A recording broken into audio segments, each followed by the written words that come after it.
बहुत सारे इस देश के लाखों युवा ऐसे हैं जिनके परिवार की स्थिति शायद उनको इस बात के लिए परमिट नहीं करती कि वो अपने सपनों को शैक्षणिकता से पूरा कर पाए।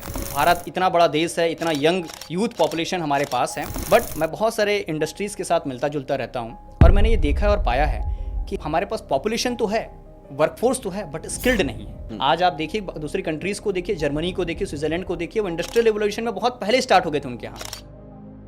वहाँ पर पॉपुलेशन कम है, उसके बावजूद उनकी जो प्रोडक्टिविटी है पॉपुलेशन की, एक व्यक्ति जो प्रोडक्टिविटी निकालता है, और भारत देश के वर्कफोर्स की प्रोडक्टिविटी को हम अगर मेजर करें दोनों देशों में, तो हम बहुत पीछे हैं। भारत सरकार ने क्राफ्ट्समैन ट्रेनिंग स्कीम के अंतर्गत फ्लेक्सिमयू एक प्रोग्राम लॉन्च किया, जिसमें बच्चा जो है वो काम करते हुए या ऑन दी जॉब ट्रेनिंग करते हुए डिफरेंट इंडस्ट्रीज़ में अपनी ट्रेनिंग करते हुए अपनी ITI को कंप्लीट कर सकता है। तो ये योजना उन्हीं बच्चों के लिए, उन्हीं युवाओं के लिए जिनके पास पैसे नहीं है, जिनके पास पढ़ने के लिए संसाधन नहीं है, वो इस कार्यक्रम के अंतर्गत हमारे साथ जुड़ सकते हैं और उनके साथ ऑन दी जॉब ट्रेनिंग करते हुए, कुछ अर्निंग करते हुए, लर्न वाइल अर्न, सीखो और कमाओ। बहुत अच्छा कार्यक्रम है। मैं आज जानना चाहूंगा कि इस डिजिटल ग्रुप को बनाने के पीछे आपका उद्देश्य क्या रहा होगा। तो इस कार्यक्रम में टोटल अवधि कितनी होती है, कितने समय के लिए ये बच्चा इस फ्लेक्सी ITI प्रोग्राम को कंप्लीट करता है। मैं निशांत राघव, आज के इस सेशन में आपका होस्ट।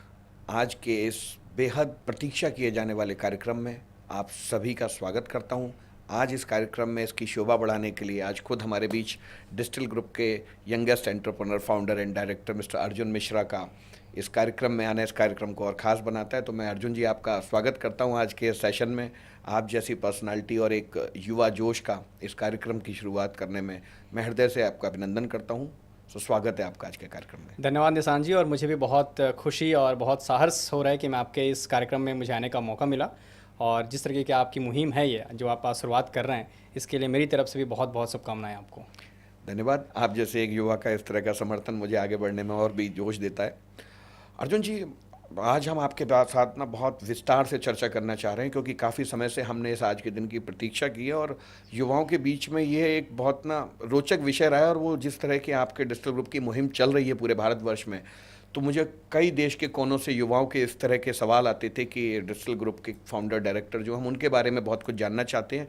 तो आज इस कार्यक्रम में हमने आपको आमंत्रित किया। तो मैं आज जानना चाहूँगा कि इस डिजिटल ग्रुप को बनाने के पीछे आपका उद्देश्य क्या रहा होगा। आप एक युवा हैं, आपने अच्छी क्वालिफिकेशन हासिल किया, आप कुछ और कर सकते थे, लेकिन आपने एक समाज के विरुद्ध युवाओं के हितों की रक्षा में आपने किस तरह की मुहिम शुरू की डिजिटल ग्रुप के माध्यम से। तो मैं आज जानना चाहूँगा डिजिटल ग्रुप कैसे खड़ा हुआ। डिजिटल ग्रुप की स्थापना या शुरुआत 2017 में दिसंबर माह में हुई थी। मुझे अभी भी याद है, 19 दिसंबर को हमने इस कंपनी की बिगिनिंग किया था, इंसेप्शन किया था। और शुरू से ये कसक थी मेरे अंदर, जब मैं स्कूल कॉलेज में रहता था, कि मुझे कुछ लीक से हटके करना है। और एक इंसान के अंदर एक पैशन होता है जो उसको ड्राइव करता है, मेरा मानना है। पैशन जो है ना, वो कुछ मतलब किसी चीज़ की मोहताज नहीं होती और कभी भी आपको बैठे नहीं देती वो। तो जस्ट आफ्टर ग्रेजुएशन मैंने सोचा मुझे कुछ यूनिक करना है, अलग करना है, और कुछ मेरी पास्ट जर्नी जो कहना चाहिए सिंस स्कूलिंग और कॉलेज लाइफ में कुछ ऐसे दर्द थे जिसको मैंने सोचा कि उसको ही पैशन बनाया जाए और उसके लिए ही कुछ किया जाए। और इसी उद्देश्य के साथ डिजिटल एजुकेशन की स्थापना हुई, और ये एजुकेशन की जो हमारा कंपनी था वो धीरे धीरे बढ़ता गया और अब अपने आप एक बड़ा ग्रुप बन चुका है। तो 2017 में कंपनी की स्थापना हुई। बहुत अच्छा लगा जान करके आपके इस तरह की मुहिम की शुरुआत के पीछे का उद्देश्य। वहीं एक तरफ युवाओं का बहुत मानना और पूछना रहा है मुझसे कि आप खुद भी, आपकी जितना मैंने रिसर्च किया आपके बारे में, पता लगा कि आप किसी बहुत धनाढ्य परिवार से नहीं आते थे, किसी कॉरपोरेट घराने से नहीं आते थे। आप एक बहुत ही मध्यम वर्गीय सामान्य परिवार से आपका जन्म था और आपकी शिक्षा भी उसी तरह से, तकनीकी शिक्षा में आपने अच्छी खासी योग्यता हासिल किया। तो उसके बाद आपके पास करने के लिए और भी बहुत सारे विकल्प थे। तो एक मध्यम वर्गीय परिवार का बच्चा और एक समाज के बीच में जाकर के किस तरह की चीज़ को शुरुआत करे जो अपने आप में बहुत कठिन हो, तो इस डगर को आपको कैसे, इसके लिए आपको प्रेरणा मिली। देखिए, मैं बार बार कई जगह इस बात को कोट करता हूँ, मेरे जीवन का एक ही लक्ष्य है, लास्ट माइल एजुकेशन। हर वो व्यक्ति जो दूर दराज गांव में रहता है, देश के अलग अलग कोनों में रहता है, जिस तक अब तक हायर एजुकेशन जो है उससे वो वंचित है, उसके बहुत सारे कारण हैं, आप सभी जानते हैं। उस बच्चे तक, उस व्यक्ति तक, उस युवा तक एजुकेशन को पहुँचाना और एजुकेशन को सरल और सुगम में बना देना, यही लक्ष्य है। और ये शुरुआत और इसकी जो कहना चाहिए ये आइडिया कैसे आया, तो मैंने आपको बताया ही कि मैं खुद उन रास्तों से गुजरा हूँ और मैंने खुद वो चीज़ों को महसूस किया है और मुझे लगा कि कुछ इस तरीके का प्लेटफॉर्म बनाना चाहिए। आज हम सब बहुत सारी मुहिम, बहुत सारे एडटेक कंपनीज़ के बारे में जानते हैं, समझते हैं, पढ़ते हैं, बट जिस कॉन्सेप्ट पे हम काम कर रहे हैं शायद ही भारत देश की कुछ कंपनियां होंगी या कुछ लोग स्टार्टअप्स होंगे जो इस पे काम कर रहे हैं। और जब हमने शुरुआत किया था तब तो शायद कोई इसके बारे में चर्चा भी नहीं करता था। बिल्कुल। सो अगेन वही कि लाइफ का एक ही मिशन है, लास्ट माइल तक एजुकेशन को पहुंचाना और एक्सेसिबल बनाना। नहीं, हमारी सबकी शुभकामनाएं आपके ऐसे मिशन और ऐसे विज़न को हैं जिसको लेकर के आपने डिजिटल एजुकेशन को शुरू किया।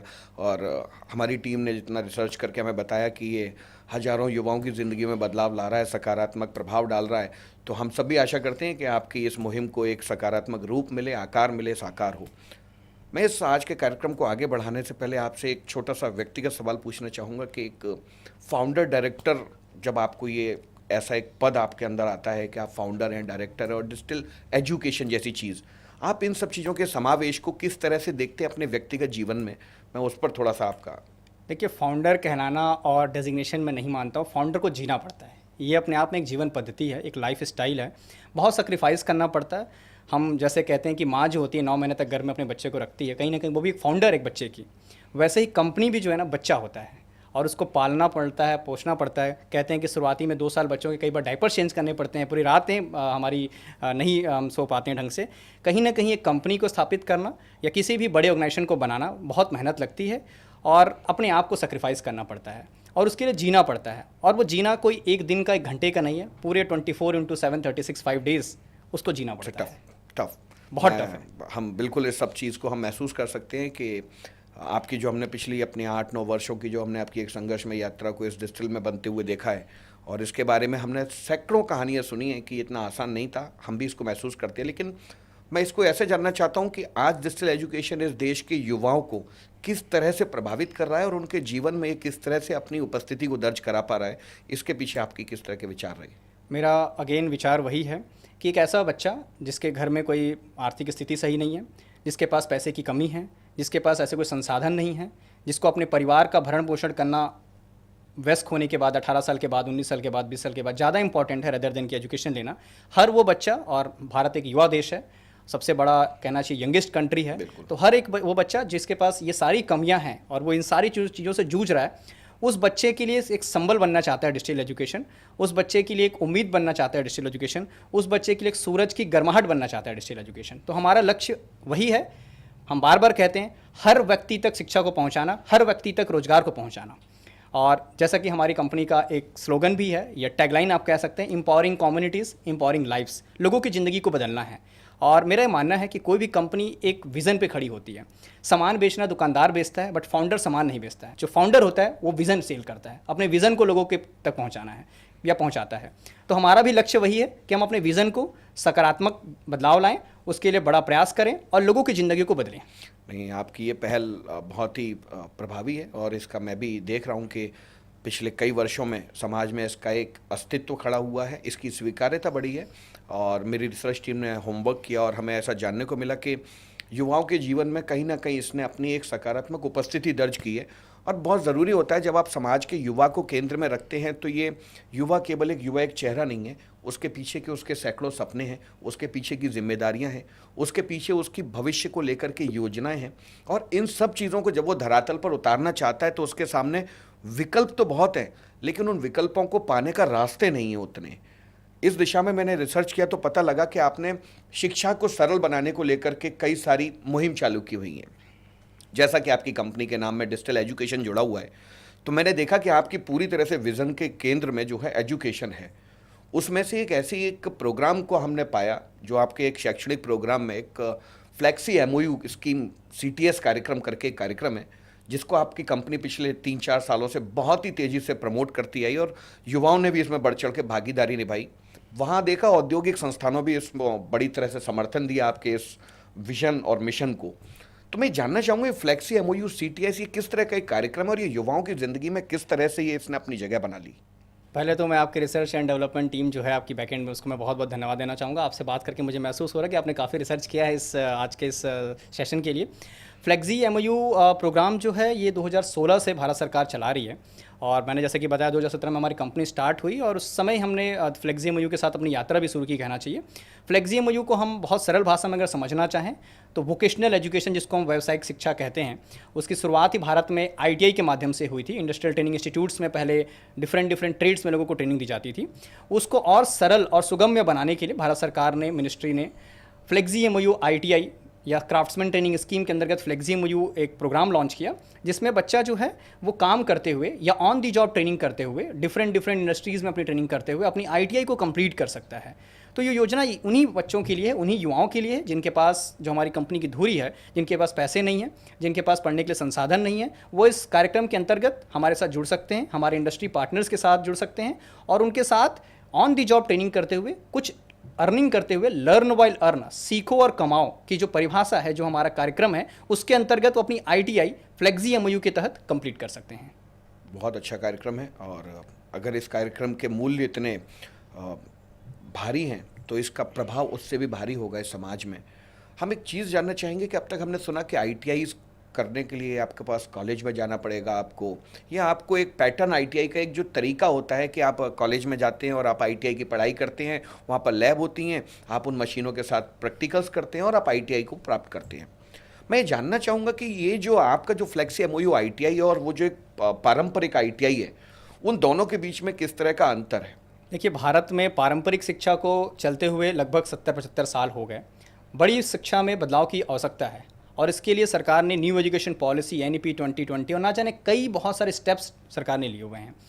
फ्लेक्सी आईटीआई या फ्लेक्सी एमओयू के अंतर्गत जो सर्टिफिकेशन मिल रहा है और एक परंपरागत, जहाँ पर बच्चा 2 साल ऑन द जॉब ट्रेनिंग ना करके बल्कि 2 साल कॉलेज में ट्रेनिंग करता है या 1 साल की कुछ ट्रेड्स भी अवेलेबल हैं, उसमें जो पढ़ाई करता है, उसमें और इसमें बस बेसिक अंतर यही है कि वहाँ पर उसको पूरा का पूरा टाइम ड्यूरेशन कॉलेज में स्पेंड करना पड़ता है, कॉलेज में जाकर के पढ़ाई करनी पड़ती है, उसको एक फ़ी पे करना पड़ता है।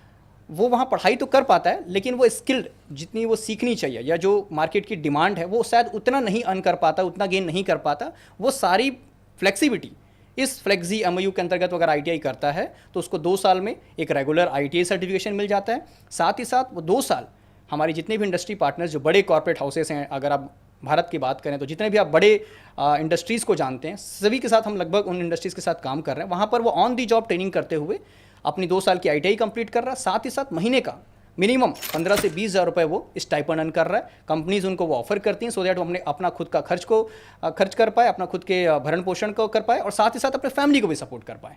बहुत ज़बरदस्त, बहुत अच्छा लगा ये सब जान करके। मैं आपके इस तरह की मिशन को मैं समर्थन करता हूँ और हम इसमें एक और चीज़ सवाल उठता है, आप युवाओं के लिए इस तरह के फ्लेक्सी एमओयू आईटीआई कार्यक्रम इत्यादि को आप लोग चला रहे हैं। इस कार्यक्रम को यदि कोई एक ऐसा बच्चा जिस तक संसाधनों की कमी है, उसके पास उसके पारिवारिक स्थिति आर्थिक उतनी रूप से सुदृढ़ नहीं है, और यदि एक गरीब बच्चा इस फ्लेक्सी आईटीआई कार्यक्रम में अगर अपने आप का आवेदन देना चाहे तो उसके लिए क्या योग्यता होनी चाहिए और कौन इसको कर सकते हैं? देखिए, मैं अपने जीवन में मानता हूँ कि मुझे वर्क इंटीग्रेटेड एजुकेशन या कहिए कि इंडस्ट्री इंटीग्रेशन की एडवोकेसी करनी है। रही बात, आपने पूछा कि योग्यता क्या होनी चाहिए, तो आईटीआई कोर्सेज जो होते हैं, जो नॉर्मल कन्वेंशनल आईटीआईज होते हैं, ज़्यादातर जो ट्रेड्स 2 इयर्स के हैं, उसमें मिनिमम क्वालिफिकेशन 10th पास है। सिमिलर देखिए, पैटर्न वही है जो कि नॉर्मल कॉलेजेस में रिक्वायरमेंट होती है, पैटर्न वही है। डिफरेंस बस यही है कि यहाँ बच्चे को 2 years on the job training करना है। कुछ समय उसको यूनिवर्सिटी के साथ मिलकर के अपनी क्लासेस लगानी है, यूनिवर्सिटी कैंपस में या फिर इंडस्ट्री के कैंपस में, और 2 साल उसको जो प्रैक्टिकली सॉफ्ट फ्लोर है जिसको हम कहते हैं, या जहाँ पर एक्चुअल में वर्किंग होती है, वहाँ पर उसको चीज़ों को सीखना है। उसमें कंपनीज़ जो हैं वो काफ़ी उनको सपोर्ट करती हैं, सुपरवाइज़र असाइन करती हैं, ट्रेनर्स हमारे होते हैं प्लांट्स में, फैक्ट्रीज़ में, यूनिवर्सिटी के टीचर्स होते हैं, ट्यूटर्स होते हैं, वो सब इनकी हेल्प करते हैं। तो बेसिक क्वालिफिकेशन 10th पास है और ज़्यादातर जो हमारे ट्रेड्स अभी जिस अवेलेबल हैं, सब में क्वालिफिकेशन जो हमें चाहिए वो मिनिमम 10th पास है, वो भले ही स्टेट बोर्ड से हो या सीबीएसई से हो, नेशनलाइज बोर्ड से हो। ओके, मतलब मैं अगर इसको समझ पा रहा हूँ तो ये एक तरह से जो पारंपरिक अब तक की आईटीआई प्रणाली चलती आई है आईटीआई करने के लिए एक बच्चे के लिए, क्योंकि मैं आईटीआई को ना बहुत गंभीरता से देखता हूँ। एक बच्चा जब पहली बार अपनी बेसिक एजुकेशन को कंप्लीट करने के बाद जब पहली बार किसी टेक्निकल स्ट्रीम को वो अगर अटैम्प्ट करना चाहता है तो उसके दिमाग में सबसे पहले एक आईटीआई क्लिक करता है, और आईटीआई करना किसी भी बच्चे का तकनीकी शिक्षा में आना एक सपना होता है। और अगर मैं बात करूं तो आईटीआई एक ऐसा क्षेत्र है जिस क्षेत्र में तमाम रोजगार के अवसर भारत सरकार और प्राइवेट सेक्टर में उपलब्ध होते हैं।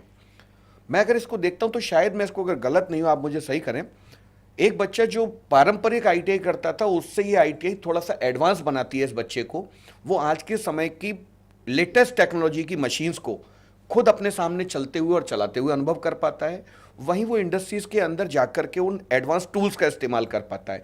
तो शायद ही उस बच्चे के जीवन में इस तरह की टेक्नोलॉजी बेस्ड अपग्रेडेशन करने में बहुत हेल्पफुल होती है। बिल्कुल, मैं इस बात को और थोड़ा इंडोर्स करना चाहूँगा। अगर हम आज की डेट में किसी भी बाहर, या आप, हम दिल्ली में भी बैठे हैं फ़िलहाल, हम दिल्ली से ही 100 किलोमीटर बाहर किसी भी आप गांव, कस्बे या किसी भी आईटीआई में आप चले जाएं, वहाँ हमें क्या देखने को मिलता है? वहाँ हमें लेथ मशीन देखने को मिलता है, वहाँ हमें फोर्जिंग मशीन्स देखने को मिलता है, वहाँ हमें बेंचेस देखने को मिलते हैं। कहीं ना कहीं आप इस बात से वाकिफ़ होंगे या मेरी बातों से आप सहमत होंगे कि हमारी जो टेक्नोलॉजी है, जो हमारा प्रैक्टिकल लैब है और जो रिक्वायरमेंट है, जो कॉर्पोरेट की नीड्स हैं, वहाँ जो मशीनरीज यूटिलाइज हो रही हैं, दोनों में बहुत बड़ा गैप है। बच्चा वहाँ जो चीज़ें सीख रहा है नॉर्मल कॉलेजेस के अंदर, नॉर्मल प्रैक्टिकल लैब्स में, और जो हमारी इंडस्ट्रीज़ को रिक्वायरमेंट है, वहाँ उनका जो सेटअप है वो बहुत एडवांस है। टेक्नोलॉजी इतनी आगे बढ़ चुकी है, हम इंडस्ट्री 4.0 की बातें करते हैं, तो कहीं ना कहीं ऐसे प्रोग्राम्स की नीड है ताकि बच्चा लेटेस्ट टेक्नोलॉजी को सीख पाए और जो एक्चुअल में उसको इम्प्लीमेंट करना है, जिन चीज़ों पे उसे काम करना है आगे चल करके पढ़ाई करने के बाद, उसको वो ड्यूरिंग कॉलेज लाइफ उसको सीख पाए, समझ पाए, देख पाए। तो फ्लेक्सी एमओयू के अंतर्गत जो आईटीआई का सर्टिफिकेशन प्रोग्राम है, उसके अंदर यही लिवरेज मिलता है कि लेटेस्ट टेक्नोलॉजी के साथ साथ बड़े ब्रांड्स के साथ उसको ऑन दी जॉब ट्रेनिंग का मौका मिल रहा है। और पूरा फोकस इस पूरे प्रोग्राम को अगर हम धुरी को समझें तो वो ऑन दी जॉब ट्रेनिंग है। हम ये नहीं कहते कि बच्चे को काम करना है, हम कहते हैं बच्चे को ट्रेनिंग लेनी है, मतलब अर्निंग वाइल डूइंग या लर्निंग वाइल डूइंग, करते करते चीज़ों को सीखना। आप ये कह सकते हैं कि इससे कहीं ना कहीं उसका एक समय की बचत भी हुई है, उसकी योग्यता के स्तर में भी सुधार आ रहा है, जहां बच्चा उसी 2 वर्ष के कार्यकाल में ऑन जॉब ट्रेनिंग भी कर पा रहा है, साथ साथ वो स्टाइपेंड भी अर्न कर रहा है, जिससे वो अपना खुद का जीविका उपार्जन करके अपने आप को आत्मनिर्भर बना रहा है, अपने आप को स्किल्ड बना रहा है, और साथ में वो तमाम ऐसी चीज़ों की शिक्षा ले पा रहा है जो उसको शायद पारंपरिक आईटीआई में बहुत समय लगता उसको अपग्रेड होने में। आज उसके लिए आपने उनको सरल बना दिया। बिल्कुल, देखिए फैक्ट्रीज़ के अंदर या फिर बड़े कॉर्पोरेट हाउसेस में, वहाँ पर प्लांट हेड्स होते हैं, सुपरवाइजर्स होते हैं, मैनेजर्स होते हैं, उनके संरक्षण में किसी चीज़ों को सीखना अपने आप में एक बड़ा लिवरेज उस बच्चे को प्रोवाइड करता है। साथ ही साथ बड़े जो इंडस्ट्री हाउसेस हैं, उनकी वो ऑन डिफरेंट अपने यूनिट्स में, इंडस्ट्रीज़ में उनकी ट्रेनिंग कराते हैं, उनको वहाँ भेजते हैं। हमारे कई सारे ऐसे बच्चे हैं जिनको डिफरेंट अलग अलग कंट्रीज़ में भी जाने का मौका मिला। तो कहीं ना कहीं वो बच्चे की लाइफ में एक बड़ा बदलाव आ रहा है। अलग अलग इंडस्ट्रीज़ के अलग अलग ऑपरेशंस को समझना, अलग अलग डिफ़िकल्ट ऑपरेशंस को समझना, अब किसी बड़े सुपरवाइजर्स के संरक्षण में रहते हुए कॉम्प्लिकेटेड चीज़ों को कैसे हैंडल करना है, तो ये ना सिर्फ उसके प्रैक्टिकल एक्सपोजर को या स्किल्ड उसे बना रहा है, कहीं ना कहीं उसको एक अच्छा व्यक्तित्व भी बना रहा है। हम सॉफ्ट स्किल्स की बातें करते हैं, बच्चा कॉलेज में रह करके कितनी सॉफ्ट स्किल सीख पाएगा? जब वो बड़े फैक्ट्रीज़ में या कॉर्पोरेट हाउसेस में रहता है, वहाँ डिफरेंट काइंड ऑफ वर्कफोर्स है, अलग अलग स्टेट के लोग वहाँ काम कर रहे हैं, हर लेवल के लोग काम कर रहे हैं। जब उनके साथ वो चीज़ों को देखता है, समझता है और उनके साथ ही रहता है, तो आप समझ सकते हैं उसकी ज़िंदगी में कितनी बदलाव आती होगी। मैं समझ सकता हूँ इसको। मतलब आज के समय में ये बहुत ज़रूरी भी है कि एक बच्चे को समाज में किस तरह से रहना है, उसको अपने आप को काम के लिए कैसे तैयार करना है, निपुण बनाना है, अपनी शिक्षा को साथ में लेके चलना है, और उसको समाज में एक, जिसे मैं नागरिक बोलूँगा, एक अच्छा नागरिक बनने की जो पहल है उसमें एक तरह से योगदान देता है। बिल्कुल बिल्कुल बिल्कुल। मैं एक चीज़ जानना चाहूँगा आपसे, और इसमें गहराई से जानना चाहूँगा। आपने इसमें इतनी रुचि पैदा कर दी मेरी, मुझे लग रहा है मेरी रिसर्च कम पड़ गई। मतलब फ्लेक्सी आईटीआई जैसे इस कार्यक्रम में भी बच्चों को एक एग्ज़ाम देना होता होगा, क्योंकि बिना एग्ज़ाम के तो आप कोई सर्टिफिकेशन कर नहीं सकते। तो इन लोगों का एग्ज़ाम की किस तरह की व्यवस्था होती होगी, इस पर थोड़ा सा आप मुझे एक बार बताएं कि ये बच्चा किस तरह से एग्ज़ाम दे पाता होगा, क्योंकि 2 साल तो ये कंपनी में ऑन जॉब ट्रेनिंग कर रहा होता है, तो एग्ज़ाम कैसे देगा? देखिए, हर एक एग्जामिनेशंस के लिए या जो सेंट्रलाइज गवर्नमेंट के प्रोग्राम्स हैं, जैसे कि हम 10th बोर्ड की बात करें, सीबीएसई है ना, उसमें एनसीईआरटी जो है वो सारा करिकुलम डेवलपमेंट करता है। वैसे ही जो हमारा एग्जामिनेशंस पैटर्न है फ्लेक्सी एमओयू आईटीआई के अंतर्गत, ना सिर्फ फ्लेक्सी एमओयू आईटीआई, पूरे आईटीआई इकोसिस्टम की अगर हम बात करें तो आईटीआई के जो एग्जामिनेशंस होते हैं उसको हम एआईटीटी कहते हैं, ऑल इंडिया ट्रेड टेस्ट। ये एक नेशनलाइज लेवल का एग्जामिनेशन है, पूरे भारत देश में ये एग्जामिनेशंस होते हैं। नॉर्मल आईटीआई के केस में भी ऑल इंडिया ट्रेड टेस्ट होता है साल में एक बार, क्योंकि जनरली जो पहले ये सेमेस्टर पैटर्न में चलता था, अभी सालाना पैटर्न में आ गया, ईयरली इसके एग्जामिनेशंस होते हैं। तो सिमिलरली फ्लेक्सी एमओयू के लिए भी जो हमारी गवर्निंग बॉडी कहना चाहिए, या जो हमारी मिनिस्ट्री है या जिसके अंतर्गत ये प्रोग्राम चलता है, director general of training, DGT जिसको हम कहते हैं, मिनिस्ट्री ऑफ स्किल्स के अंतर्गत ये बॉडी आती है, तो वो इस एग्जामिनेशंस को ऑल इंडिया ट्रेड टेस्ट को कंडक्ट कराती है। एग्जामिनेशंस हम नहीं करा सकते, नहीं हमारी जो पार्टनर यूनिवर्सिटीज़ हैं वो कराती हैं। Examination all India trade test होता है और डीजीटी के थ्रू होता है और साल में एक बार होता है, जिसमें हमारा कोई कहना चाहिए रोल नहीं होता है। वो डायरेक्टली AITT या फिर जो हमारी इंडस्ट्रियल ट्रेनिंग पार्टनर यूनिवर्सिटी है वो कंडक्ट कराती है थ्रू डीजीटी। और इसमें कंप्यूटर बेस्ड टेस्ट होते हैं जिसमें बच्चे को कंप्यूटर पे जाकर के एग्जामिनेशन देना होता है, मल्टीपल चॉइस क्वेश्चंस होते हैं, प्रैक्टिकल एग्जामिनेशंस होते हैं, एम्प्लॉयबिलिटी स्किल्स के पेपर होते हैं, वर्कशॉप कैलकुलेशंस के पेपर होते हैं। तो जो पूरा कोर्स है जिसमें डिफरेंट सब्जेक्ट्स हैं, सारे सब्जेक्ट्स के एग्जामिनेशन AITT के माध्यम से होता है। इसके लिए आइडेंटिफाइड सेंटर्स होते हैं, जनरली वो पॉलिटेक्निक कॉलेजेस या गवर्नमेंट ITI के कॉलेजेस होते हैं जहाँ पर बच्चे को जाना पड़ता है। और ये 99% केसेस में इंडस्ट्री के आसपास ही होता है, सो दैट बच्चे के लिए सुगम हो कि वो जा पाए। तो मैं इसमें थोड़ा सा और एक चीज़ को जानना चाहूँगा कि जब इस तरह के एग्ज़ाम्स को कंडक्ट कराया जाता है तो इसमें आपने बताया कि DGT और उनकी AITT टेस्ट के माध्यम से बच्चा इस एग्ज़ाम को कंप्लीट करता है। फिर ऐसे में उद्योग संस्थान जो अपने इस इंस्टीट्यूशन की भूमिका निभाते हैं, क्योंकि मैं इसको आपसे जितना समझ पाया ऑन जॉब ट्रेनिंग के माध्यम से, तो ये ऐसी एक बदलती व्यवस्था है जिसमें इंडस्ट्रीज़ जो है इंस्टीट्यूट की भूमिका निभा रही हैं और इस तरह के जो बच्चे हैं वो स्टूडेंट ट्रेनिंग की भूमिका निभा रहे हैं। इस कार्यक्रम के दौरान उद्योगों की भूमिका इस पूरे एग्जाम में कहाँ पर होती है? देखिए, बहुत बड़ी भूमिका, ये पूरा कार्यक्रम उद्योगों के इर्द गिर्द ही घूम रहा है, क्योंकि उद्योग जो हमारा है वो इंडस्ट्री पार्टनर जो हमारा है उसका सबसे बड़ा रोल है। प्रैक्टिकल एक्सपोजर देना उद्योग की भूमिका है, उद्योग का रोल है। एग्जामिनेशन में भी उद्योग का ही रोल है, क्योंकि जो ट्रेड प्रैक्टिकल है, एक सब्जेक्ट है ट्रेड प्रैक्टिकल, उसमें मार्क्स देने की कैपेबिलिटी या उसमें बच्चा क्या सीखा, even formative assessments, internal assessments, इन सब में मार्क्स देने की जो पावर है वो हमारे इंडस्ट्री पार्टनर्स मतलब जैसे स्कूलों में जब पेपर होते हैं तो जो प्रैक्टिकल मार्क्स जो टीचर देते हैं, तो इस तरह का जो उसका प्रैक्टिकल मार्क्स देने की जो इसमें पावर दी गई है वो इंस्टीट्यूट के रूप में इंडस्ट्री को दी गई है। तो आपके इंडस्ट्री पार्टनर इसमें उन बच्चों का मूल्यांकन करके और उनको मार्क्स देते हैं, तो इससे वो व्यक्तिगत रूप से हर बच्चे को जान पाते हैं और बच्चा भी अनुशासित रहता होगा कि उसको उनके एग्जाम के मार्क्स लेने हैं उनसे, और बच्चा भी इस व्यवस्था का हिस्सा बनता होगा। बिल्कुल, इसको इस तरीके से भी कह सकते हैं, कॉलेजेस में जैसे कि स्टेक होल्डर जो होता है किसी भी कोर्स का, वो कॉलेज या यूनिवर्सिटी होता है, बट यहाँ पर पूरे के पूरे कोर्स करिकुलम या पूरा का जो पूरा कोर्स है उसका जो स्टेक होल्डर है, 90% स्टेक होल्डर जो है वो हमारा इंडस्ट्री पार्टनर है। तो वो डिसाइड करता है कि कैसे कोर्सेज बनाना है। इवन उसको ये भी फ्लेक्सिबिलिटी दी गई है कि वो अपने मन मुताबिक जो उसकी लेटेस्ट टेक्नोलॉजी है या उसका जो भी ऑपरेशंस है, जो उसके यहाँ काम हो रहा है, जिस तरीके की उसको स्किल्ड मैन पावर की रिक्वायरमेंट है, उसके हिसाब से वो कोर्स को डिज़ाइन भी करा सकता है with the help of DGT after getting the approval from DGT।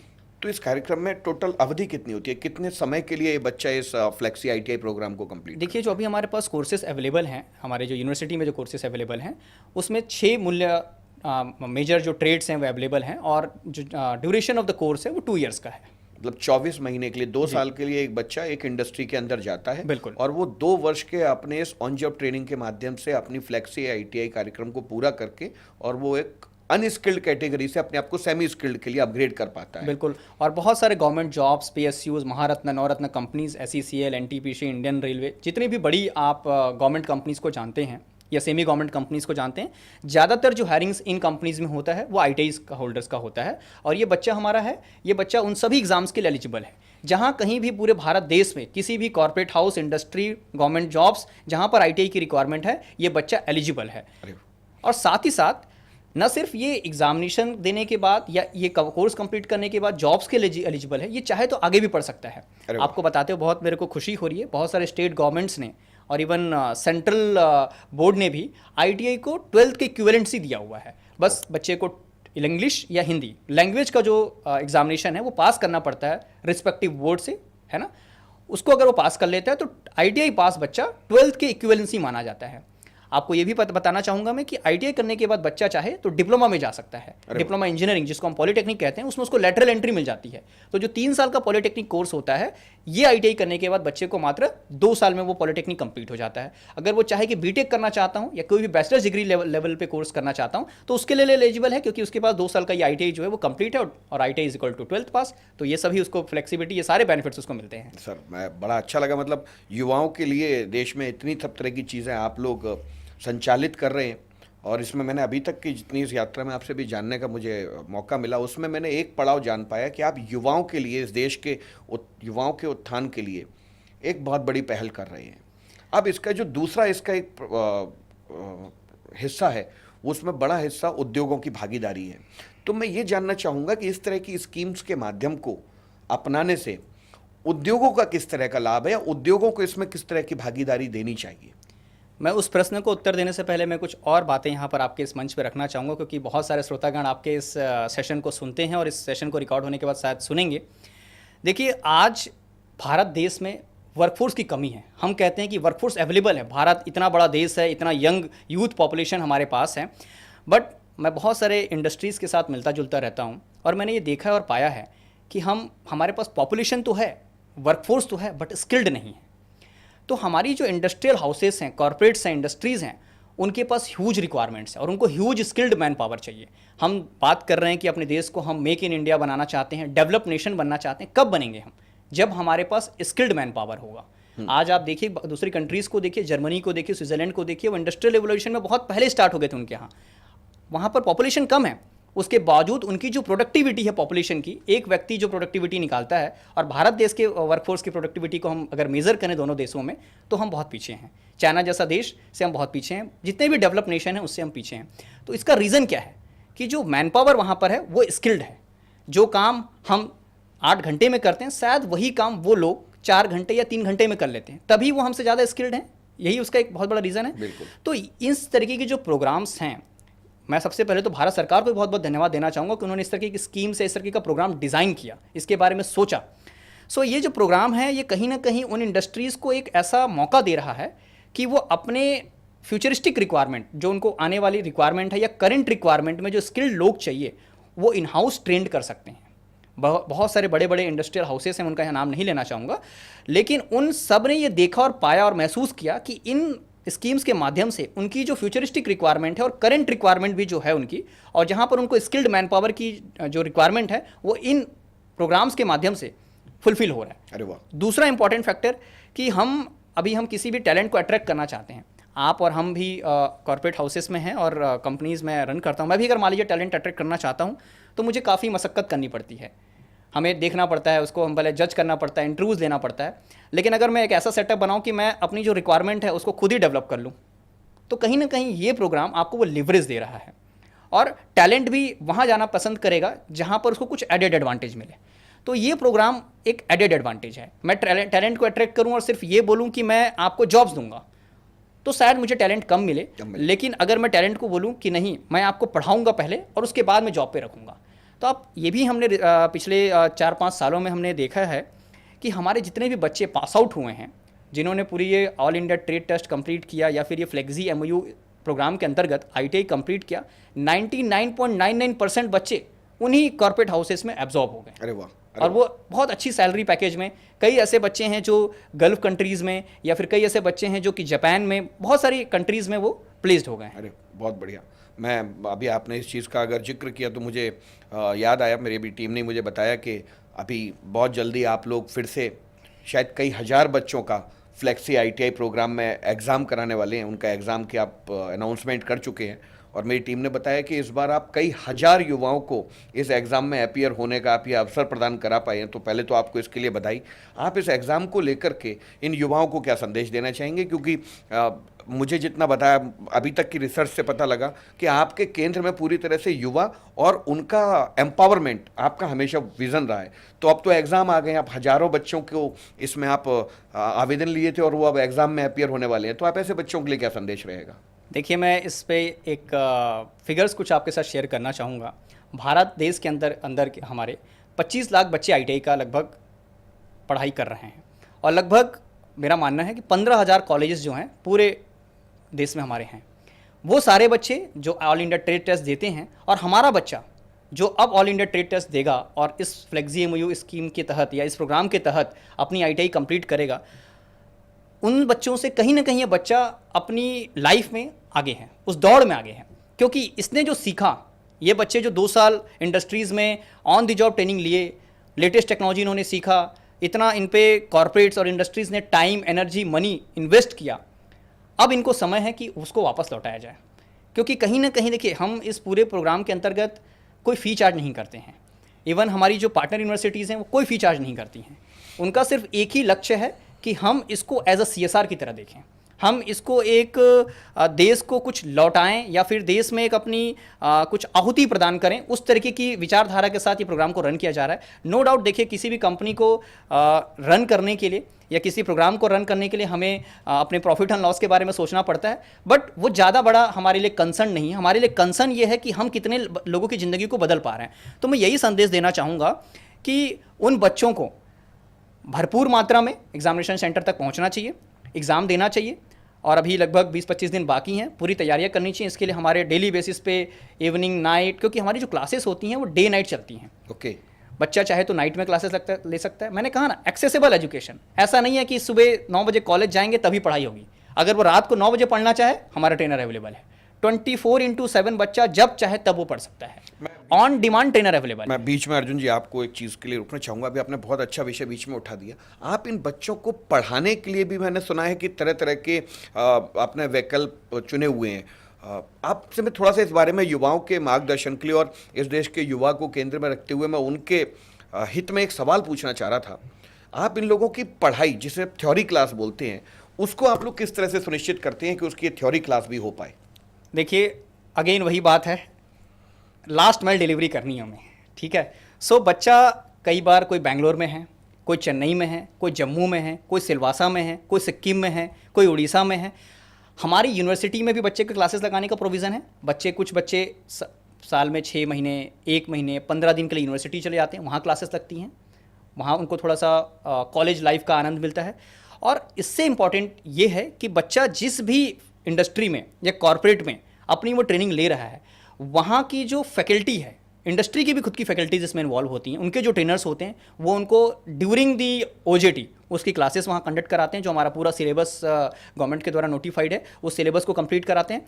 इसके अलावा हमारे पास LMS है, लर्निंग मैनेजमेंट सिस्टम है, डिफरेंट हमारे मोबाइल ऐप्स हैं, जहाँ पर बच्चा जब चाहे, जब उसको समय मिले, अपने पूरे कोर्स कंटेंट को वो पढ़ाई कर सकता है। अच्छा।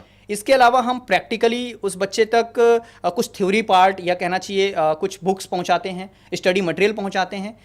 इसके अलावा भी कई बार बच्चा ऐसा होता है कि उसकी सपोज नाइट में ही उसकी ड्यूटी लगी हुई है, वो सुबह 7 बजे ड्यूटी से आता है और फिर वो दिन भर उसको सोना भी है। कई बार वो डे शिफ्ट में है तो उसको समय नहीं मिल पाता है क्लासेस लेने के लिए, तो वो ऑन डिमांड, हमने तो कई बार ऐसे भी क्लासेस लगाई हैं कि वो बच्चा अपने नियर बाई, जहाँ पर सपोज 10 लोग 15 लोग रह रहे हैं, हमने वहीं पर ट्रेनर को भेजा। अच्छा। वहाँ भी क्लासेस उसकी लगती हैं। तो ऐसा नहीं है कि उसको एक बढ़िया सा कॉलेज यूनिवर्सिटी चाहिए, वहाँ पर वो जाएगा और क्लासेस लगेंगी। क्लासेस वो जब जहाँ चाहे, ऐसी प्रोविज़न बनाई जा चुकी हैं और बनी हुई है हमारे पास। आप दूर दराज किसी भी इंडस्ट्रियल बेल्ट पे जाइए, हमने वहाँ पर क्लासरूम्स रेंट पे ले रखे हैं, पूरा का पूरा हमारा सेटअप बना हुआ है। बच्चा वहाँ पर आफ्टर शिफ्ट आता है, क्लासेस अटेंड करता है। जो नहीं आ पाता वो मोबाइल ऐप से पढ़ लेता है, जो वो भी नहीं कर पाता उसको हम लिटरेचर पहुंचा देते हैं, और जो और ज़्यादा उत्सुक है वो यूनिवर्सिटी जाके भी क्लासेस दे सकता है, और इसके लिए कोई चार्ज नहीं ले जाता। सबसे इंपॉर्टेंट चीज़, वो LMS भी अगर यूज़ करता है, फ्री है, कभी भी यूज़ करे। इसके अलावा कुछ ऑडियो कंटेंट, वीडियो कंटेंट, हर तरीके से हम उस बच्चे का, हमारा लक्ष्य ये है कि वो एटलीस्ट वो पढ़ाई करें। बहुत बढ़िया अर्जुन जी। मैं एक चीज़ जो युवाओं का आज का मुख्य रुचि रहेगा, आज के इस पूरे कार्यक्रम को जब वो सुनेंगे और आज के इस पूरे इस सेशन को वो देखेंगे, सुनेंगे, बहुत सारे इस देश के लाखों युवा ऐसे हैं जिनके परिवार की स्थिति शायद उनको इस बात के लिए परमिट नहीं करती कि वो अपने सपनों को शैक्षणिकता से पूरा कर पाएँ। जी, बहुत बड़ी संख्या है। कहीं ना कहीं देश में शिक्षा का अधिकार मिला हुआ है, लेकिन शिक्षा कई बार ना पेट के आगे दम तोड़ देती है। मैं आपके इस कार्यक्रम की सराहना करता हूं कि आप लोग इस तरह के कार्यक्रम के माध्यम से युवाओं को तकनीकी रूप से सुदृढ़ बना रहे हैं, वहीं आप ऐसे युवाओं को अर्न व्हाइल लर्न जैसे मिशन के साथ जोड़ रहे हैं। आपका ये कार्यक्रम मैं देख पा रहा हूँ, स्किल इंडिया मिशन का असली बुनियाद खड़ी करता है इस तरह की। मैं ये जानना चाहूँगा, जो इस देश का युवा है, यदि वो इस तरह के कार्यक्रमों का, इस तरह की योजनाओं का लाभ लेना चाहे, तो उसको किस तरह से आप लोगों तक आवेदन करना चाहिए और आपको वो कैसे आप लोगों को अप्रोच कर सकता है? देखिए, हमारे टोल फ्री नंबर्स अवेलेबल हैं, बच्चा उस पर अपनी मिस कॉल दे सकता है। हमारे team members, admission counsellors across India फैले हुए हैं, उन तक वो पहुंच सकता है। हमारे लगभग 25 से 26 रीजनल ऑफिसेस हैं पूरे भारत देश के, ऑलमोस्ट सभी स्टेट्स में, वहाँ पर वो आ सकता है। सोशल मीडिया हमारे एक बड़ा जरिया है जहाँ से बच्चा हमें अप्रोच करता है। और अब जो बच्चों का क्या होता है ना, कि जब हम कुछ यूनिक करते हैं तो बच्चा ही हमारा ब्रांड एम्बेसडर होता है। तो माउथ पब्लिसिटी एक बड़ी चीज़ है हमारे। ज़्यादातर हम आज की डेट में बच्चों को एडमिशन नहीं ले पा रहे हैं, इतने भारी संख्या में बच्चे जो हैं वो हमारे तक आवेदन लेके आते हैं। तो बच्चे, देखिए भारत को अगर हमें आगे बढ़ाना है तो आपने जो बात कही कि राइट टू एजुकेशन एक्ट तो एप्लीकेबल हो गया भारत देश में, 10वीं तक 12वीं तक मिड डे मील है, बहुत सारे ऐसे कार्यक्रम है जिसके माध्यम से बच्चों को शिक्षा तो दी जा रही है। बट हायर एजुकेशन की जहाँ तक बात आती है, वहाँ पर अगेन वही पेट जब भरेगा नहीं तो हम आगे पढ़ाई करेंगे कैसे, वो उसके लिए बहुत बड़ा एक रोड़ा बन पाता है। और इन कार्यक्रमों के माध्यम से लर्न वन अर्न जो है, मैं सभी अपने इंडस्ट्री पार्टनर्स का, कॉर्पोरेट हाउसेस का, बड़े इंडस्ट्रियलिस्ट का बहुत बहुत इस कार्यक्रम के माध्यम से उनका धन्यवाद भी देना चाहूँगा कि ये इंडस्ट्री हाउसेस सिर्फ अपने बारे में नहीं सोच रहे हैं। जितने भी हमारे पार्टनर्स इस मुहिम के साथ जुड़े हुए हैं, उनका एक लक्ष्य ये भी है कि हम ऐसे बच्चों के लिए कुछ करें, और ये कार्यक्रम उनको कुछ कर गुजरने का एक मौका प्रदान करता है। बहुत अच्छा लगा इस बारे में जान करके, और मैं आपके इन विचारों को इन युवाओं तक पहुंचाने की भरसक प्रयास करूंगा। मैं युवाओं को एक ही चीज़ के लिए मैं प्रेरित करना चाहूँगा कि युवाओं को सबसे पहले तो अपना कंफर्ट जोन छोड़ना पड़ेगा। उनको अपने घर से, उनको उन इंडस्ट्री जो उनके लिए आज बाहें फैला इंतज़ार कर रहे हैं, उनके ही विकास के लिए उनको आगे आना पड़ेगा। आप इस कार्यक्रम के माध्यम से भी आवेदन कर सकते हैं। यहाँ आप इसमें नीचे टोल फ्री नंबर देख रहे होंगे, इस कार्यक्रम में आप इस टोल फ्री नंबर को आप लिख सकते हैं, अपने साथियों तक पहुँचा सकते हैं, और आप डिजिटल एजुकेशन जैसी कंपनी को अप्रोच कर सकते हैं, जहाँ पर आपको इस विज़न और मिशन का अभिन्न अंग बनने का अवसर मिलेगा। और हमें लगता है कि इंडस्ट्रीज़ आप जैसे युवाओं की तलाश में आज आपका बाहें फैला इंतज़ार कर रही हैं, और ये देश इस युवा को बदलते हुए इस भारतवर्ष में सक्रिय भागीदारी और भूमिका के लिए ज़रूर सराहेगा। मैं अर्जुन जी, एक और अगला सवाल था मेरा, जो मेरे को काफ़ी समय से व्यक्तिगत रूप से भी इस बात के लिए अंदर से कचोटता रहता है। ये जब युवा इस देश में ITI कर ले, उद्योगों में ऑन जॉब ट्रेनिंग कर ले, क्या आप लोग उसके बाद के लिए भी कुछ ऐसा सोचे हैं कि ये बच्चा मान लीजिए ITI कर लेगा 2 साल की, और 2 साल बाद ITI करके ये बच्चा फ्री हो जाएगा और ये ITI पूरी करके सेमी स्किल्ड हो जाएगा? मतलब डिजिटल एजुकेशन के माध्यम से आपने कुछ इसके आगे की भी व्यवस्था रखी है कि यदि बच्चा कोई ITI पास है पहले से मान लेते हैं, और वो भी अपने जीवन में आगे बढ़ना चाहता है और अपनी शैक्षिक योग्यता को भी बढ़ाना चाहे, तो आप इस तरह के युवाओं के लिए क्या पहल करते हैं? देखिए, इसके लिए बहुत सारे हमारे पास प्रोग्राम अवेलेबल हैं, जिसमें एक सबसे इम्पॉर्टेंट प्रोग्राम जो हम रन करते हैं वो है अप्रेंटिसशिप। बच्चा जो नॉर्मल कॉलेज में पढ़ाई किया, उसके पास स्किल नहीं है, उसके पास प्रैक्टिकल एक्सपोजर नहीं है, एक्सपीरियंस नहीं है, जिसकी वजह से उसकी जॉब नहीं लग पा रही है, तो उसको हम अप्रेंटिसशिप का मौका देते हैं। वो एक साल हमारे साथ जुड़ करके अप्रेंटिसशिप कर सकता है, ऑन दी जॉब ट्रेनिंग करते हुए चीज़ों को सीख सकता है। उसके लिए कोई स्टाइपेंड भी उसको बहुत अच्छा, हमारी जो इंडस्ट्री पार्टनर्स है उसको प्रोवाइड करती हैं, 15,000, 20,000, 25,000 रुपये, अलग अलग जॉब्स के लिए अलग अलग स्टाइपेंड अवेलेबल हैं। तो अप्रेंटिसशिप कंप्लीट कर सकता है, उसके बाद उसको 90% केसेस में जॉब्स इजीली मिल जाता है, क्योंकि उसके पास वो एक्सपोजर आ जाता है, एक्सपीरियंस आ जाता है। इसके अलावा भी बहुत सारे प्रोग्राम हैं, डिग्री लेवल पे हैं, मास्टर लेवल पे हैं, डिप्लोमा लेवल पे हैं, शॉर्ट टर्म हैं। उन प्रोग्राम्स को हमारे साथ जुड़ करके वो कर सकता है, जिसमें earn while learn same concept पे हम काम करते हैं, जिसमें उस बच्चे को बुनियादी शिक्षा भी मिल जाती है, तकनीकी शिक्षा भी मिल जाती है, और साथ साथ उसको एक अर्निंग भी मिल जाती है। वेरी गुड, बहुत अच्छा कर रहे हैं आप अर्जुन जी। अभी आपने अप्रेंटिसशिप का जिक्र किया, तो मुझे अप्रेंटिसशिप के जिक्र से याद आया, आपको बहुत बहुत बधाई हो, डिजिटल एजुकेशन को बहुत बहुत बधाई हो। अभी हमारी टीम ने बताया कि आपको अप्रेंटिसशिप के लिए TPA के लिए आपको रिकॉग्निशन मिला है, आपको TPA के लिए आपको ऑथराइजेशन मिला है, और आज के समय में आप दोनों ही तरह के अप्रेंटिसशिप के आप ऑथराइज थर्ड पार्टी एग्रीगेटर हैं। इसके लिए डिजिटल एजुकेशन को हम बधाई देते हैं, और आपकी ये पहल आशा करते हैं कि आने वाले समय में लाखों ज़िंदगियों में सकारात्मक प्रभाव डालेगी। मैं आज के इस कार्यक्रम को अर्जुन मिश्रा जी को धन्यवाद के साथ आगे समापन की ओर ले जाना चाहूँगा। मैं इन तमाम युवाओं से आशा करता हूँ कि आपको आज के इस कार्यक्रम से बहुत सारी जागरूकता मिली होगी। ये समाज, ये देश आप तमाम युवाओं के विकास और उत्थान के लिए अपनी सक्रिय भागीदारी निभाने के लिए तैयार है। डिजिटल एजुकेशन जैसी संस्थाएं इस देश के युवाओं के लिए निस्वार्थ और पूरी तत्परता और तन मन धन के साथ आप युवाओं के समर्थन में खड़ी हुई हैं। आप जब चाहें डिजिटल एजुकेशन के दिए गए टोल फ्री नंबर पर आवेदन कर सकते हैं, और आप डिजिटल एजुकेशन के माध्यम से अपने शैक्षिक स्तर को बढ़ा सकते हैं, अपने सपनों को नए पंख दे सकते हैं, और इस देश की तरक्की के सक्रिय भागीदार बन के इस देश का कल्याण करने में अपना गर्व महसूस कर सकते हैं। धन्यवाद।